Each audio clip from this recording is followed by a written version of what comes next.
Petang itu, saya mengetuk pintu Camilla. "Masuklah," katanya dengan suara yang ringan dan mesra. Dia mungkin menyangka itu William atau salah seorang kanak-kanak. Semasa membuka pintu, saya melihatnya duduk di meja solek, menanggalkan barang kemasnya. Pantulannya menunjukkan ekspresi muram. Nampaknya, saya betul. Saya berpaling ke tingkap untuk mengagumi matahari terbenam yang merah menyala.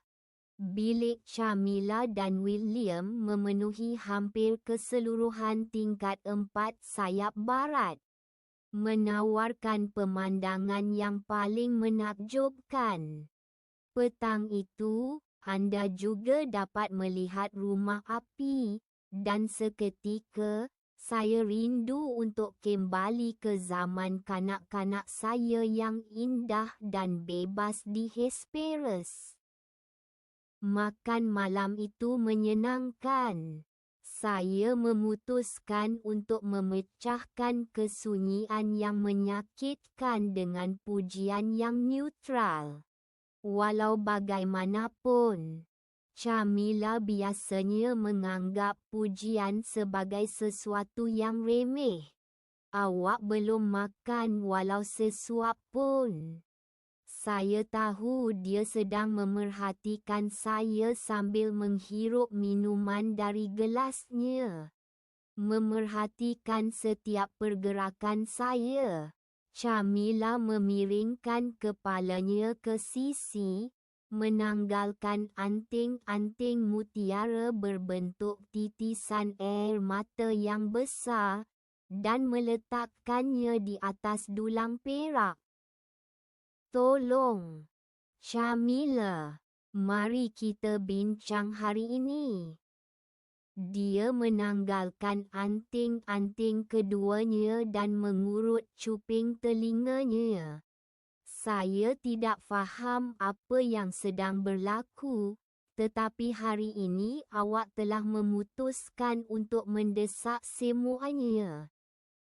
Baiklah, mari kita berbincang. Mari kita berbincang sehingga lewat malam ini.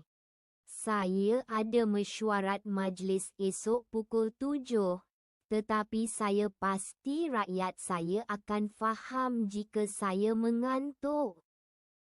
Saya hanya akan memberitahu mereka Verity mahu bercakap." "Camilla." Dia berpaling di kerusinya dan memandang saya dengan penuh semangat. "Apa?" Berdepan dengan tembok kemarahannya yang tidak dapat ditembusi, saya mula hilang keazaman. Saya rasa seolah-olah saya berdiri di tebing di luar High Mall. Satu langkah yang salah dan saya akan jatuh dari tebing dan mati. Tiba-tiba, saya teringat senyuman Eulalia dalam salah satu potret itu, dan saya menutup mata. Saya tidak bermaksud perkara menjadi seperti ini." "Dan apakah perubahan itu?" Camilla tergelak kecil, berpaling kembali ke cermin. Dia menanggalkan rantai leher itu dan meletakkannya dengan berhati-hati pada fabrik mewah berwarna tengah malam itu. Semasa dia melipat baldu biru itu dengan berhati-hati menjadi segi 4 sama, saya perasan dia telah mengoyakkan kulit berhampiran kukunya. "Maaf," kataku.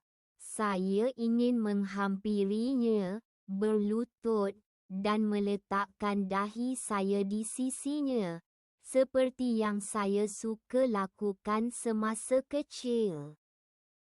Kemudian dia akan menenangkan saya, mengusap belakang saya secara membulat, kemudian mencium ubun-ubun saya. "Kenapa?"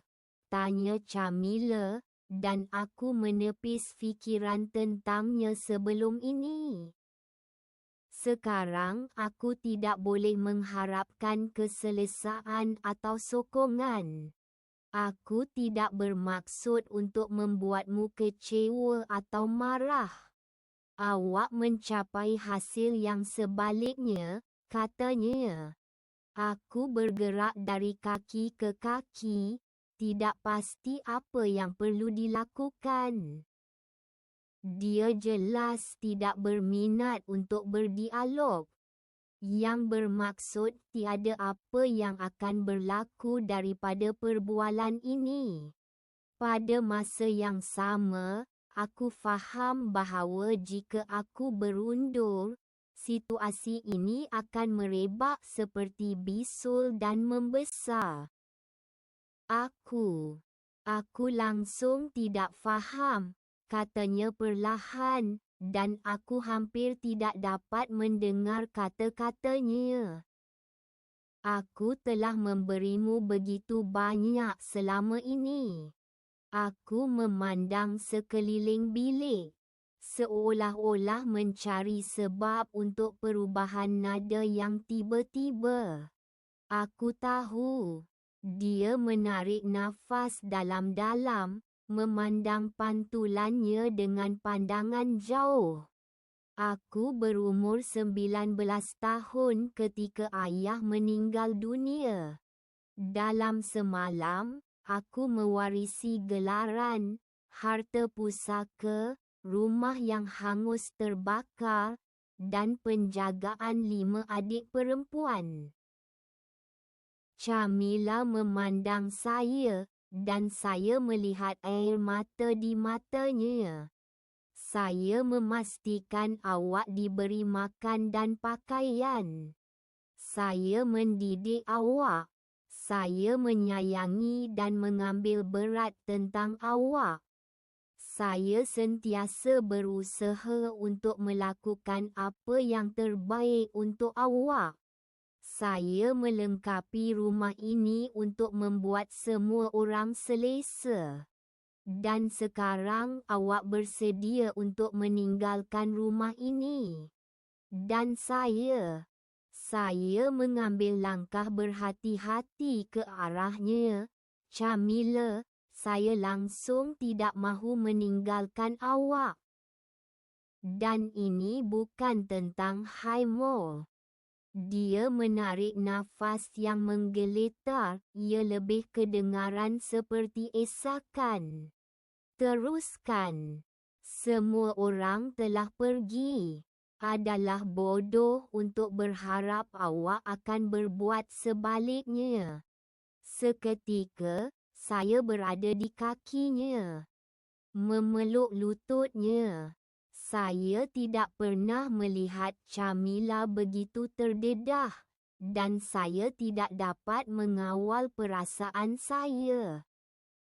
Dia kelihatan begitu keseorangan. "Tiada siapa yang meninggalkan awak, Camilla. Cuma, mereka juga mahu menjalani kehidupan mereka sendiri. Saya selalu berpendapat bahawa hidup kita harus berpusat di sini. Lagipun, kita adalah adik-beradik Thomas. Adik-beradik Soul," katanya sambil menelan air liur. "Dan sekarang mereka semua berada jauh. Saya akan tinggal," saya berkata sepatah. Saya tidak memerlukan sebarang pengembaraan hebat. Saya telah berputus asa dengan idea ini dan memijak semua impian saya ke dalam tanah.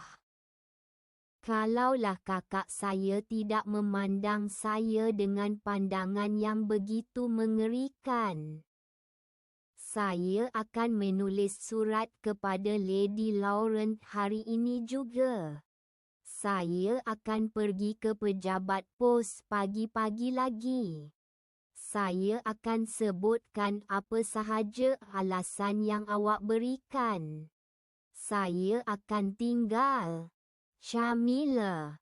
Suasana menjadi sunyi sepi yang panjang. Saya tidak dapat melihat wajahnya dan tidak dapat meneka fikirannya, tetapi saya berharap saya berjaya membetulkan keadaan. Saya sangat mahukan dia menerima pengorbanan saya dan ditenangkan dengan menghentikan isakan tangisannya yang pahit. Air mata adik-beradik perempuan saya menakutkan saya. Terima kasih, Verity, kata Camilla akhirnya. Dia mengusap kepala saya dan menggeletik leher saya, seperti dahulu. Saya menutup mata dan cuba fokus pada saat itu. Dia akhirnya memaafkan saya. Saya tidak tahu berapa lama kami duduk seperti itu, tidak dapat melihat satu sama lain. Cuba mencari ketenangan dalam situasi yang tidak dapat ditenangkan dan mencari cara untuk meluahkan keikhlasan perasaan kami.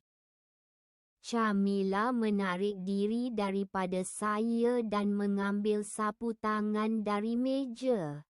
Aku menyelipkan kakiku di bawah badanku dan, sambil meluruskan badan, diam-diam memerhatikan Camilla mengelap gincunya dan kembali kepada persona duchesnya, sentiasa pendiam dan tidak kenal lelah. Baiklah, sekarang setelah semuanya selesai, tiba masanya untuk tidur. Kamu boleh menulis surat hari ini, dan kemudian kita akan tidur dengan tenang. Okey. Dia mencubit hidungku dengan lembut.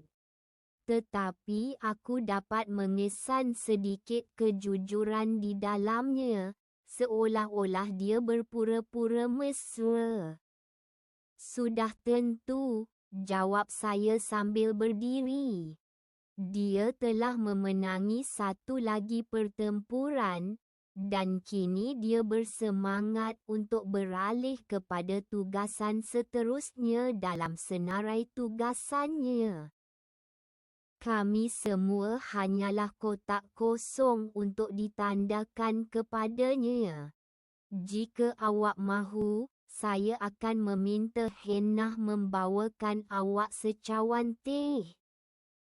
Ia sentiasa membantu saya tidur. Camilla merapatkan bibirnya seketika, dan saya tidak dapat membaca riak wajahnya. Awak boleh ambil salah satu lilin saya jika awak mahu, katanya. Mengabaikan tawaran saya dan menunjuk ke arah lilin di kedua-dua belah cermin. Malah dia menggunakan lilin berbau yang diberikan oleh Annali kepadanya. Terima kasih, jawab saya, dan mencium pipinya. Saya tidak pernah takut akan kegelapan. Saya bertahan sehingga tangga jauh menuju ke tingkat 2, tetapi saya tidak dapat bertahan lagi. Saya mula tercungap-cungap dan jatuh berlutut. Darah mengalir ke muka saya, dan saya rasa panas yang tidak tertahankan. Tetapi tangan saya menggeletar kerana kesejukan. Ia tidak akan lama, aku meyakinkan diri sendiri. Walaupun aku tidak mempercayai janji-janjiku. Dia tidak fikir kau akan tinggal di sini selama-lamanya. Ia mustahil. Aku menggigil. Cuba membiarkan air mata mengalir. tetapi aku benar-benar hancur, seperti layar yang tidak berangin atau ikan di jeti yang kering, tercungap-cungap. Aku melepaskan esakan teresak-esak. Air mata itu mencekikku. Aku membongkok dan memeluk lututku ke dada untuk mengekalkan ketenanganku yang terakhir. "Tengoklah kau," bisik seseorang di pendaratan di atas. Suara itu bergema di tangga, mengulangi kata-kata yang sama. "Siapa di sana?" tanyaku. Gelombang panik yang dingin membanjiriku, dan aku memeluk diriku erat. Seseorang telah mendengar ratapanku. Seseorang telah melihatku hancur. Tetapi daripada datang membantu dan menenangkanku, mereka hanya memandang dengan kecaman dingin dan mengejek kesakitanku. Banyak air mata. Siapa dia? Aku mencondongkan badan ke pagar dan cuba melihat siluet dalam kegelapan. Aku sepatutnya mengambil lilin Camilla. "Begitu banyak kesedihan," jawab suara kedua itu. "Dengan siapa mereka bercakap?" Sambil meluruskan badan, aku berlari menaiki tangga dengan senyap, berharap dapat mengejutkan pembesar suara itu. Mungkin pembantu rumah hanya berkeliaran di situ. Atau adakah Camilla dan William memastikan aku sudah tidur? Siapakah dia? Tetapi tangga itu kosong, sama seperti ketika aku turun. Aku menjeling ke koridor tingkat 3. Pasti pembesar suara itu telah hilang di sana, sebaik sahaja mendengar langkah kakiku. Tetapi di sana juga sunyi dan gelap. Dan kemudian, sesuatu yang merah berkelip. Agak jauh, di hujung koridor yang lain. Ia berkelip dan hilang di selekoh. "Lenore," saya bertanya dengan tidak percaya. Saya rasa rambut merahnya yang panjang, beralun, dan mewah itu berkilauan di bawah cahaya gas. Bilik kanak-kanak berada di tingkat ini. Jadi lampunya terus menyala sepanjang malam untuk menangkis mimpi buruk. Saya mengikutinya, walaupun saya semakin banyak bertanya. "Lenore, dia sudah kembali untuk hari jadi saya." "Sudah tentu. Kami sentiasa gembira menerimanya. Saya sendiri akan menghantar jemputan, tetapi saya tidak tahu alamatnya. Kali terakhir dia menghubungi kami adalah beberapa bulan yang lalu. Ketika dia menghantar surat pendek kepada Camilla." "Saya baik-baik saja," dia menyimpulkan. "Saya baik-baik saja." Sampul surat itu juga mengandungi sekuntum bunga kecil dengan kelopak merah yang luar biasa, terselip dengan selamat di antara dua helai kertas lilin. Dan sekarang dia tiba-tiba kembali. Saya bergegas mengejarnya. Dia meninggalkan Kepulauan Garam bertahun-tahun yang lalu. Sudah lama kita tidak berjumpa. "Lenore, saya telefon lagi." "Tunggu. Kenapa dia tidak berpaling dan menyapa?" "Air mata," bisiknya, dan suaranya bergema pelik di lorong itu sekali lagi. Untuk seketika, seolah-olah dia berdiri betul-betul di belakang saya. Bibirnya hampir menyentuh telinga saya. Kesedihan, ulangnya. Air mata. Kesedihan. Mereka mengulangi kata-kata ini berulang kali. Perlahan-lahan, bisikan itu bertukar menjadi bunyi mendesis. Seperti wap panas, bunyinya semakin kuat, melantun dari dinding. Sehingga lorong menjadi begitu bising, sehingga saya terkejut kanak-kanak itu belum bangun lagi. "Lenore," jerit saya, berlari di sudut dan melihatnya menuruni tangga utama. "Apa yang awak cakapkan?" Air mata, ulangnya, berhenti dan memandang saya. Kini saya akhirnya melihat susuk tubuh kedua di sebelahnya. Dia memegang tangan kakaknya erat-erat. Saya berkelip perlahan-lahan. Tidak, ada sesuatu yang pasti tidak kena dengan penglihatan saya. Saya melihat dua orang. Atau, kedua-dua susuk tubuh ini bukanlah Lenore.